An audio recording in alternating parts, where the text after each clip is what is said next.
Siempre continuamos adorando a nuestro Señor en este glorioso estudio sobre la vida y ministerio de nuestro Señor Jesucristo.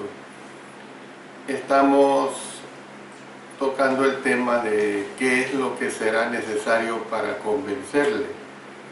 Y precisamente está enfocado cuando el Señor Jesucristo resucitó y tuvo las diversas apariciones, y cómo es que algunos le creyeron y otros no.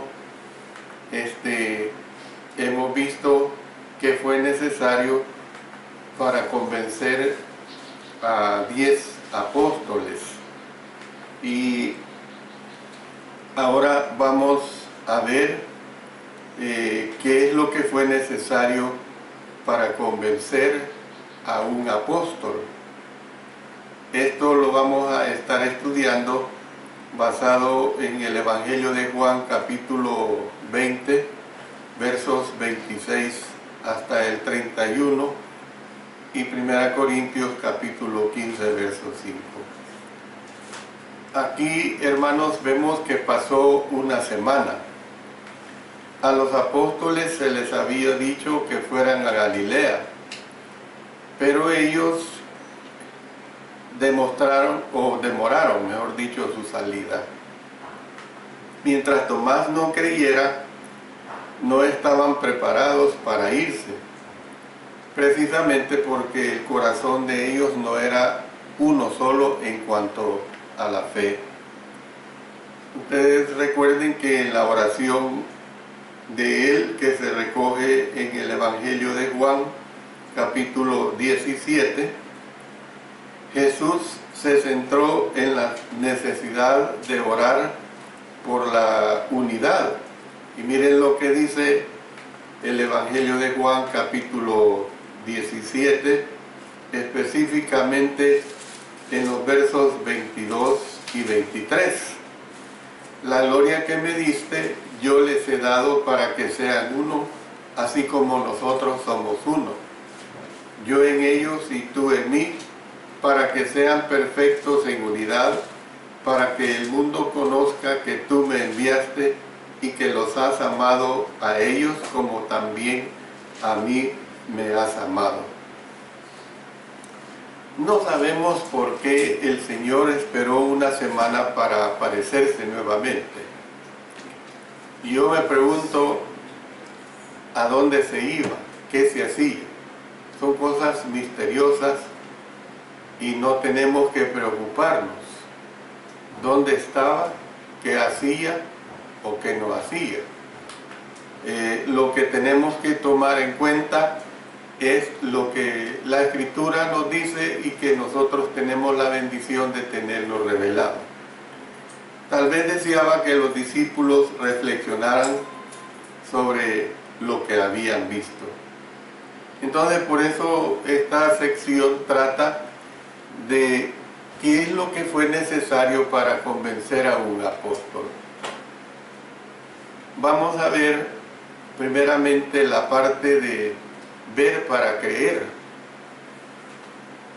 Casi todos tenemos esta situación de vida real, que muchas cosas, mientras no las vemos o las comprobamos, no creemos.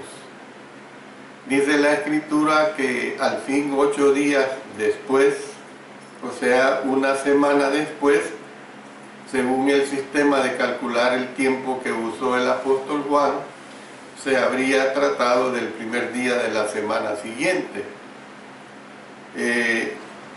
Algunos conjeturan que Jesús deseaba imprimir en los apóstoles la importancia del primer día, el cual básicamente reemplazaría al 7º día del antiguo pacto como día dedicado a Dios.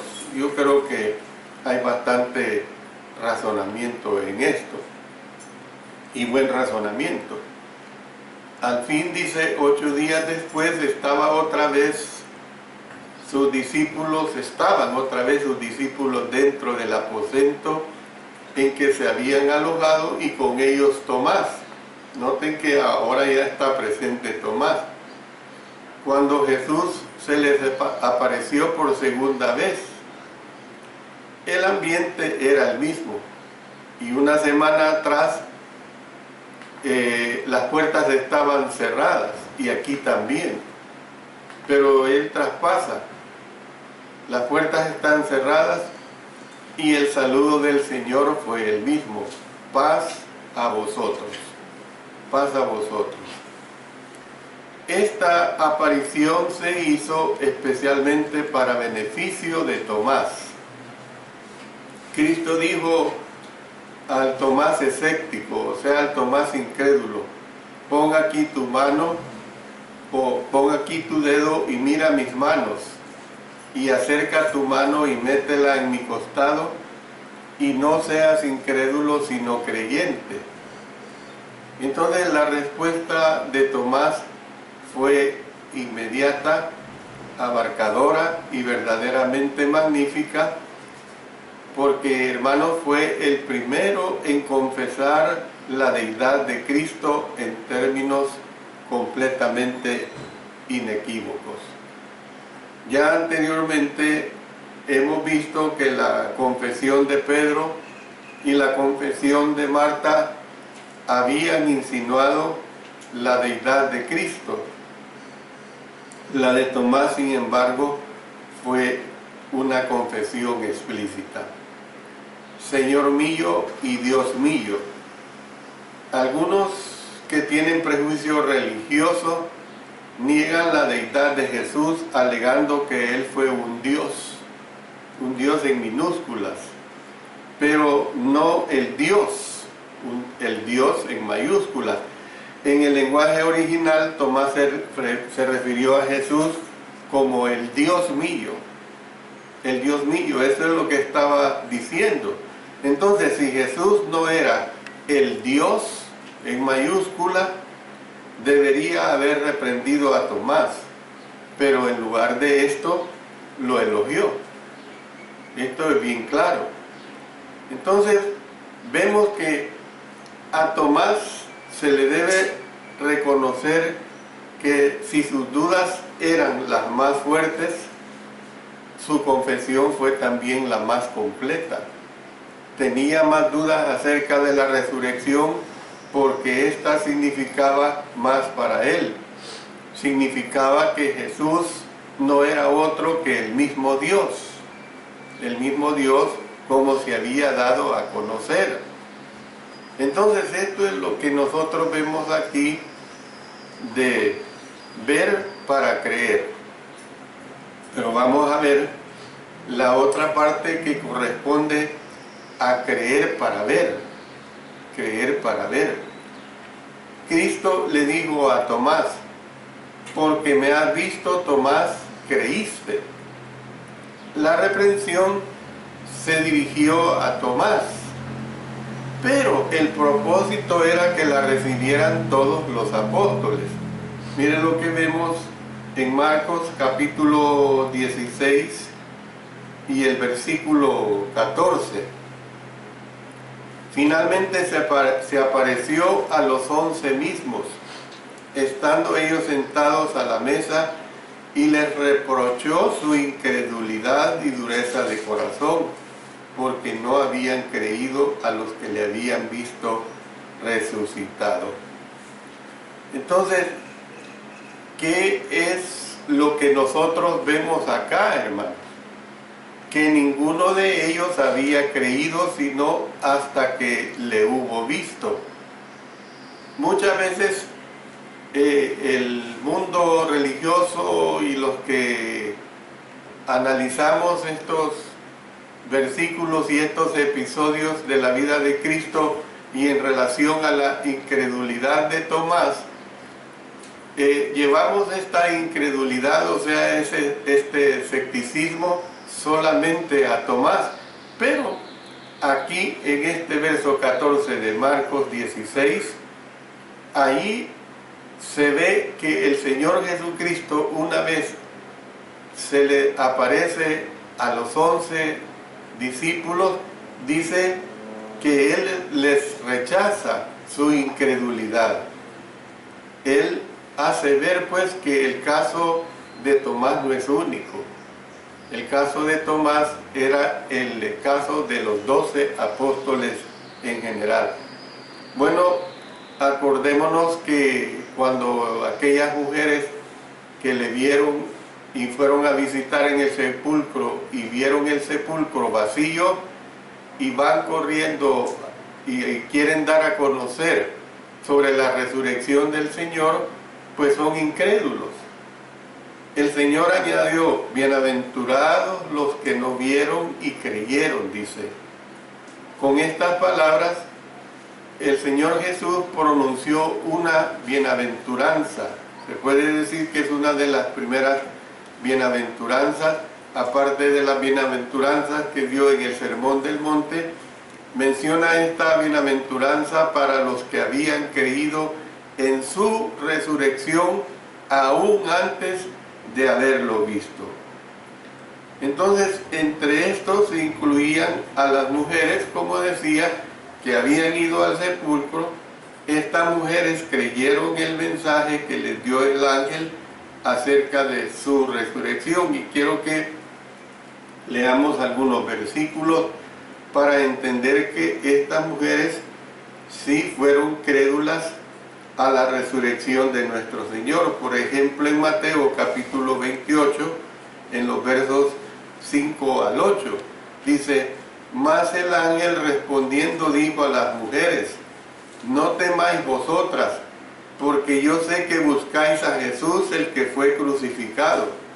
No está aquí, pues ha resucitado, como dijo. Venid, ved el lugar donde fue puesto el Señor, e id pronto y decid a sus discípulos que ha resucitado de los muertos. Y he aquí va delante de vosotros a Galilea, allí le veréis. He aquí os lo he dicho. Entonces, nosotros podemos ver claramente pues que estas mujeres, la actitud de ellas fue una actitud de que realmente le habían visto y habían creído a su resurrección. También está implícita una bienaventuranza para aquellos de nosotros que creemos en el Señor resucitado, a pesar de no haberlo visto con nuestros ojos físicos. Esa es la situación de todos los que hemos obedecido posterior a la muerte, resurrección y ascensión de nuestro Señor Jesucristo. Nosotros creemos por fe, pues, creemos por fe de que nuestro Señor resucitó. Entonces, debemos de ver esta situación en una forma totalmente clara. El apóstol Pedro, que oyó a Cristo decir estas palabras, escribió más adelante. Miren lo que dice en 1 Pedro capítulo 1 y el versículo 8: a quien amáis sin haberle visto, en quien creyendo, aunque ahora no lo veáis, os alegráis con gozo inefable y glorioso. Entonces nosotros podemos ver, hermano. Usted sabe bien que hay un antiguo dicho que dice de la siguiente manera: hay que ver para creer.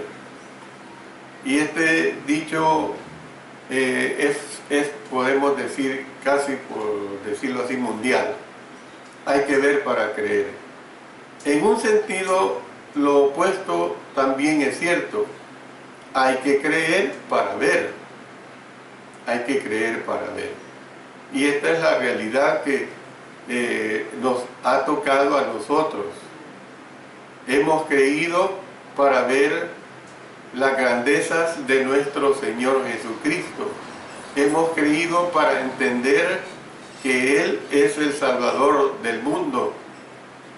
Y esa creencia que ha sido por fe fue la que nos movió a ser bautizados en Cristo Jesús. Esa creencia de no ver como vieron los apóstoles, es la que a nosotros nos mantiene fieles en el camino de nuestro Señor. Entonces, en un sentido, lo opuesto también es cierto. Es decir, que hay que creer para ver. Cuando creemos en el Señor, nosotros vemos, o sea, comprendemos, en otras palabras, la vida de un modo totalmente diferente. Es decir, vemos. Y cuando decimos que vemos, entendemos el significado de la vida. Entonces, como resultado de esto, podemos alegrarnos con gozo inefable y glorioso. Esa es la tendencia y la enseñanza bíblica que se nos presenta. Pero hay otra cosa más que debemos de tomar en cuenta. Que si no podemos ver a Jesús con nuestros ojos físicos, ¿cómo podemos creer? Si no podemos ver a Jesús con nuestros ojos físicos, ¿cómo podemos creer?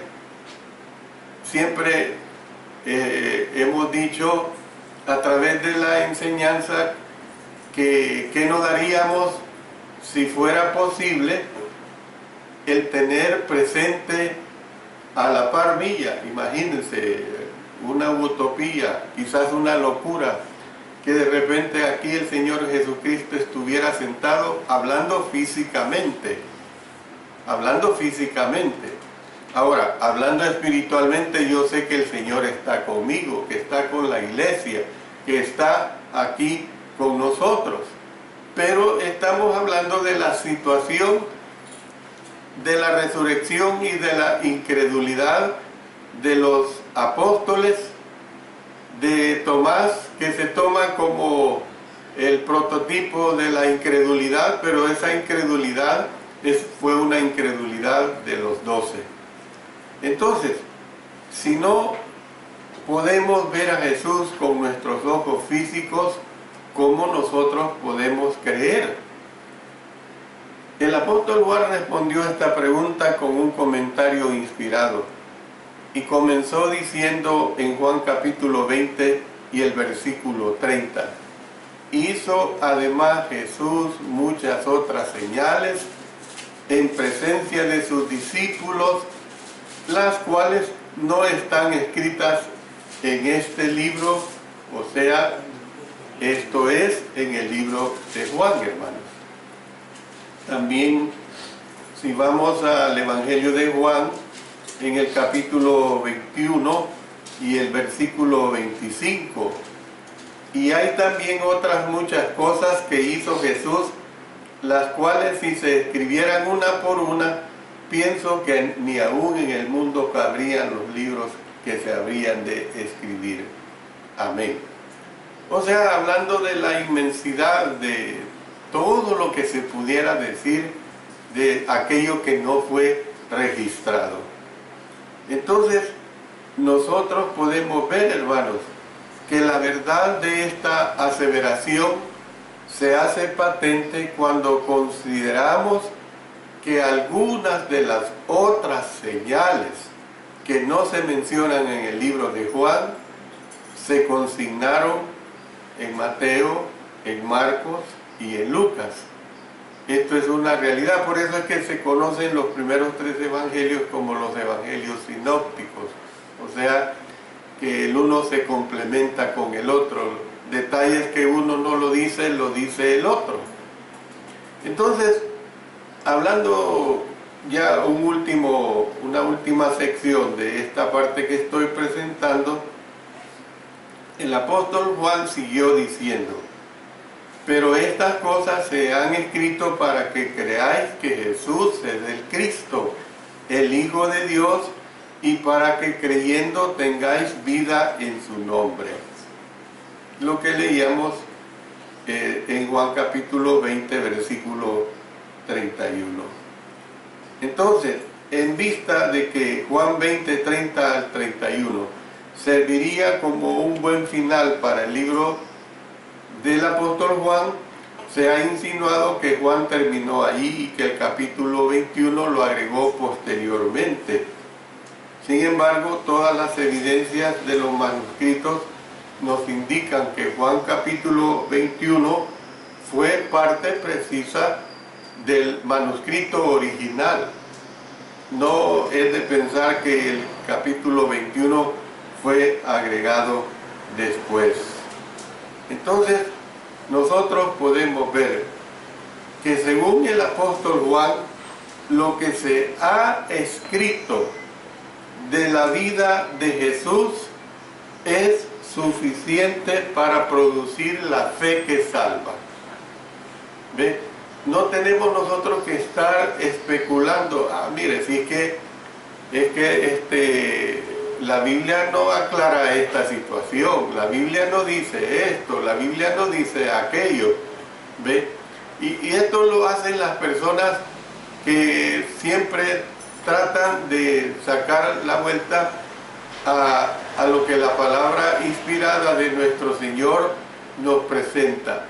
Hay cosas, hay detalles que a nosotros no nos deben de preocupar, hermanos, que no nos deben preocupar, sino que debemos de conformarnos con lo que tenemos totalmente revelado. Anteriormente, el Señor Jesucristo había hablado de los que creerían en Él por las enseñanzas de los apóstoles. Otra vez volviendo a Juan capítulo 17 y el versículo 20, miren lo que dice acá: mas no ruego solamente por estos, sino también por los que han de creer en mí por la palabra de ellos. O sea, los que han de creer en mí, ya no porque me ven a mí, sino por el testimonio de ellos, por lo que ellos dirán, por lo que ellos enseñarán. Imagínense, Cristo ya no lo tenemos presente físicamente hablando. Los apóstoles tampoco los tenemos físicamente hablando. Pero por la palabra que ellos dejaron escrita, inspirada por el Espíritu Santo, entonces nosotros creemos. Y esto es el poder que nos hace a nosotros y que nos ha llevado a nuestra salvación. El apóstol Pablo escribió más adelante, miren lo que dice en Romanos 10, 17, y una enseñanza muy común, pero que es bien profunda. Así que la fe es por el oír, y el oír por la palabra de Dios.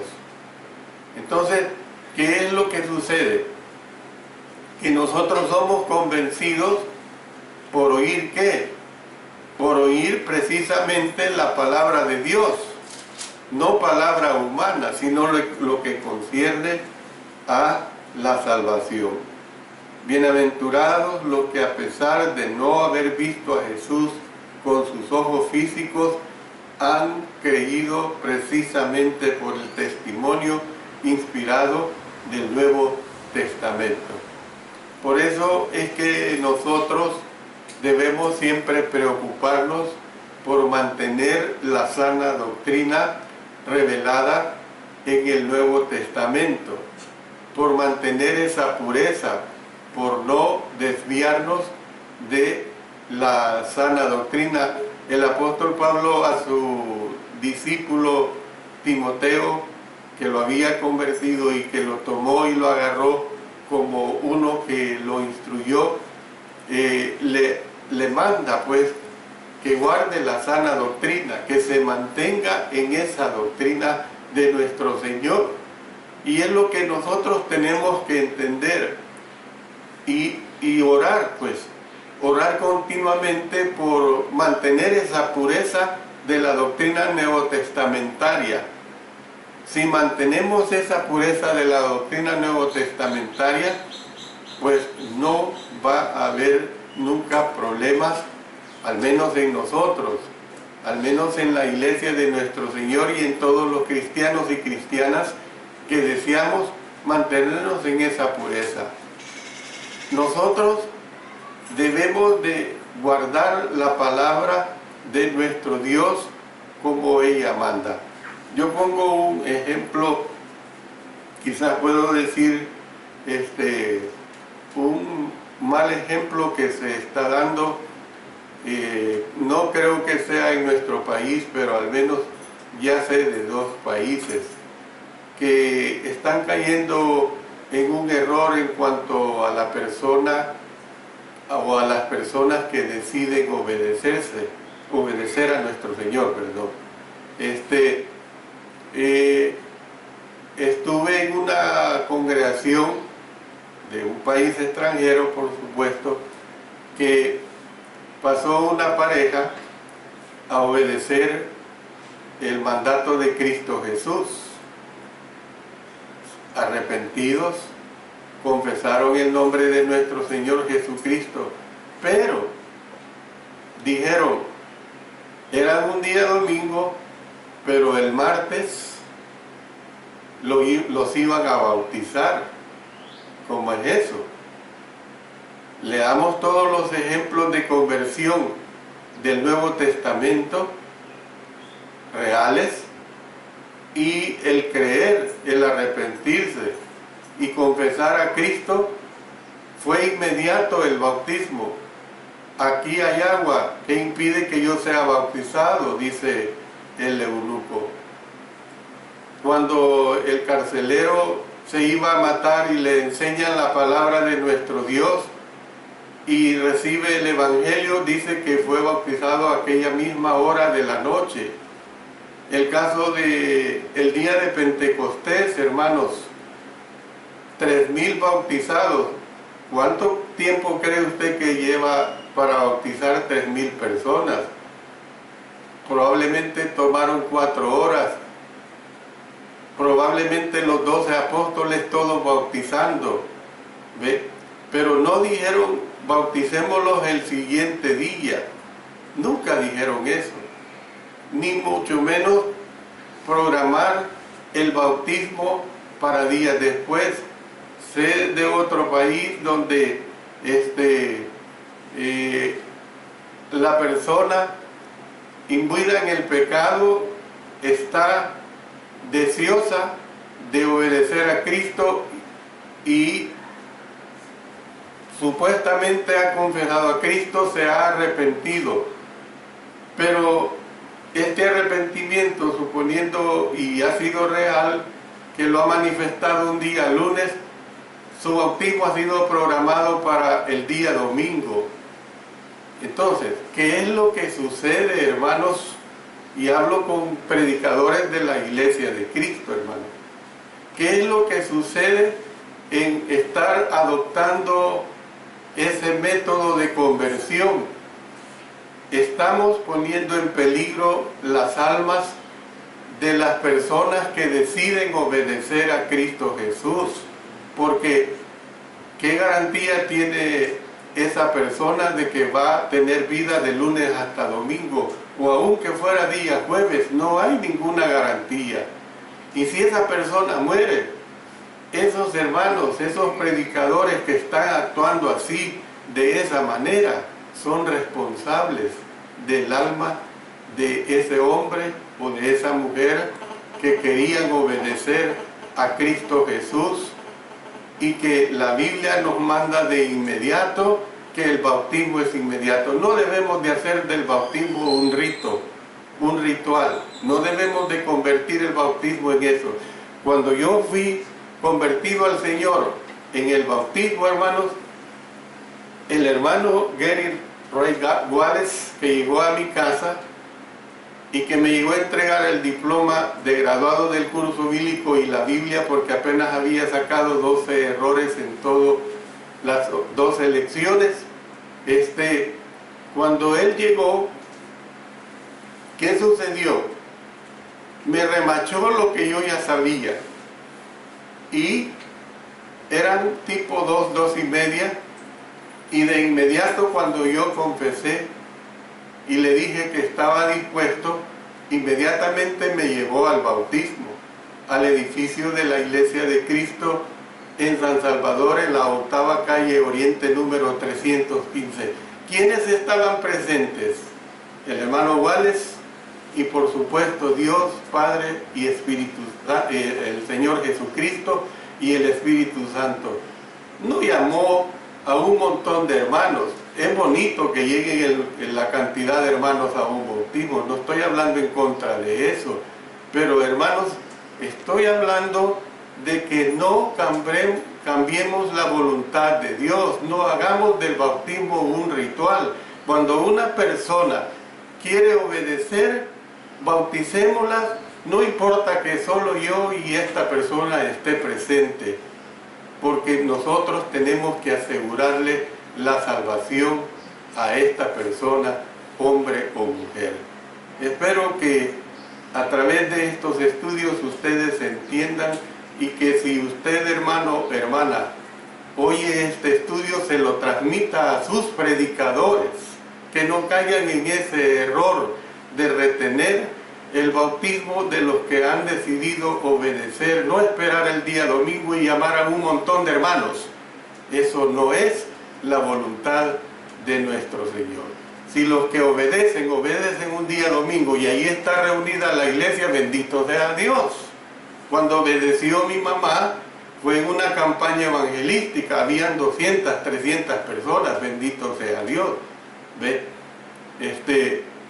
Espero que me entiendan lo que digo en base a la palabra de nuestro Dios en todos los casos de conversión que nos presenta el libro de los Hechos. El que creyere y fuere bautizado será salvo. ¿Cuándo? En el mismo momento, no postergando el bautismo de las personas. Dios bendiga su bendita palabra.